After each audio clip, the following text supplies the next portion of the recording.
How to fix iPhone 6s black screen. Let's get started. Solution 1. First, restart your iPhone. Press and hold the home and power button simultaneously. Keep holding both buttons for about 10 to 15 seconds until the Apple logo appears.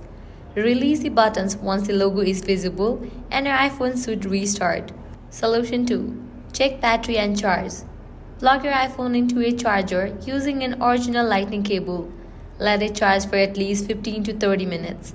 If the screen remains black, try a different cable, adapter or power outlet. Solution 3. Check for display issues. Shine a flashlight on the screen to check for faint visuals.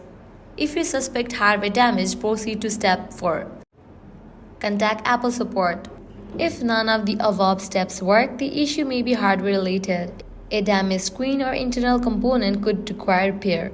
Visit the Apple support page or your nearest Apple store for a diagnosis and repair options. By following these steps, you can resolve the black screen issue on an iPhone 6s and get it back to working condition. If this guide was helpful, do not forget to like, share and subscribe. Thanks for watching.